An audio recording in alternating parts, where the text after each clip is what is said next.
पाकिस्तान की अब इतनी हैसियत ही नहीं है कि वो भारत के बराबर के हथियार खरीदे। दरअसल पाकिस्तान उस आर्थिक स्थिति में नहीं है कि वो भारत की तरह हथियारों के 4-4 या 5-5 बिलियन डॉलर्स के इतने बड़े बड़े ऑर्डर प्लेस करे।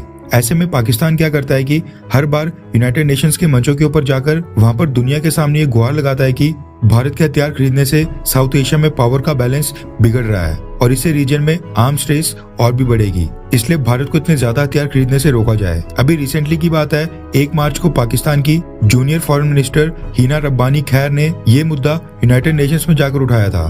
अब उसके बाद पिछले कल आर्म सेल्स और एक्सपोर्ट इंपोर्ट को लेकर एक जो रिपोर्ट आई है, उसके बाद तो पाकिस्तान एक बार फिर यूनाइटेड नेशंस की तरफ भागने वाला है। दरअसल सिप्री नाम के इंस्टीट्यूट ने एक लेटेस्ट रिपोर्ट रिलीज कर दी है, जिसमें उन्होंने बताया कि दुनिया में कौन से देश अपनी सैन्य ताकत को बढ़ाने के लिए सबसे ज्यादा पैसा खर्च कर रहे हैं और सबसे ज्यादा आर्म्स इंपोर्ट कर रहे हैं, यानी कि हथियार खरीद रहे हैं, और कौन से देश सबसे ज्यादा हथियार बेच रहे हैं, आर्म्स एक्सपोर्ट कर रहे हैं, उनका भी डेटा रिलीज किया गया है। सबसे पहले तो मैं आपकी जानकारी के लिए बता दूं कि सिप्री एक इंडिपेंडेंट इंस्टीट्यूट है जो दुनिया भर के देशों से रिलेटेड आर्म्स कंट्रोल और वेपन्स प्रोक्योरमेंट के डेटा को कंपाइल करके हर साल एक रिपोर्ट तैयार करता है। ये रिसर्च करते हैं कि कौन सा देश कितने हथियार खरीद रहा है, किस देश से खरीद रहा है और पिछले सालों के मुकाबले ज्यादा खरीद रहा है या फिर कम। सब कुछ एनालाइज और रिसर्च करने के बाद हर साल एक रिपोर्ट तैयार की जाती है और फिर उसको पब्लिश किया जाता है। इस बार सिप्री ने साल 2018 से लेकर 2022 के बीच जो 5 साल बनते हैं उनके डेटा को कंपेयर किया है साल 2013 से लेकर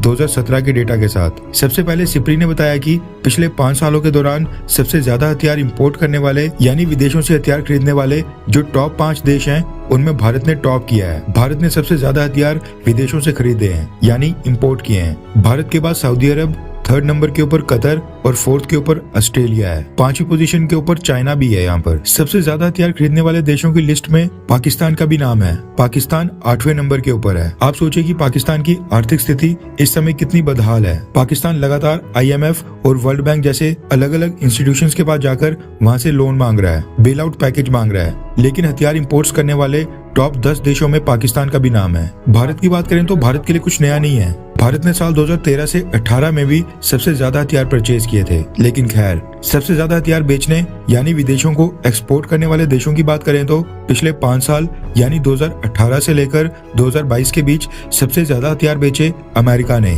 उसके बाद 2nd पोजीशन के ऊपर रहा रशिया, 3rd के ऊपर फ्रांस, 4th के ऊपर चाइना और 5th के ऊपर जर्मनी। रिपोर्ट में कहा गया है कि फ्रांस के हथियार एक्सपोर्ट्स लगातार बढ़ रहे हैं, जिसमें भारत का भी बड़ा रोल है, क्योंकि पिछले 5 सालों के दौरान फ्रांस के 30% हथियार भारत ने ही परचेज किए हैं। सिप्री ने यह भी बताया कि पिछले 5 सालों में ग्लोबल आर्म्स एक्सपोर्ट में अमेरिका का शेयर 33% से बढ़कर 40% हो गया है। यानी दुनिया में अगर 100 हथियार एक्सपोर्ट हो रहे हैं तो उसमें 40 हथियार अकेले अमेरिका के ही होंगे। वहीं पिछले 5 सालों में ग्लोबल आर्म्स एक्सपोर्ट में रशिया का शेयर 22% से गिरकर 16% तक रह गया है। यूक्रेन युद्ध के बाद और भी गिरावट आ सकती है और आने वाले सालों में फ्रांस रशिया को ओवरटेक करके अमेरिका के बाद दुनिया का दूसरा सबसे बड़ा हथियार एक्सपोर्टर बन जाएगा, क्योंकि फ्रांस के पास इस समय रशिया से ज्यादा आउटस्टैंडिंग ऑर्डर्स हैं, जिनको फ्रांस ने अभी आगे चलकर पूरा करना है। इसके साथ ही सिप्री ने यह भी कहा है कि पिछले 5 सालों में मिडिल ईस्ट के देशों ने भी बहुत ही ज्यादा हथियार परचेज किए हैं। दुनिया के टॉप 10 आर्म्स इंपोर्ट करने वाले देशों में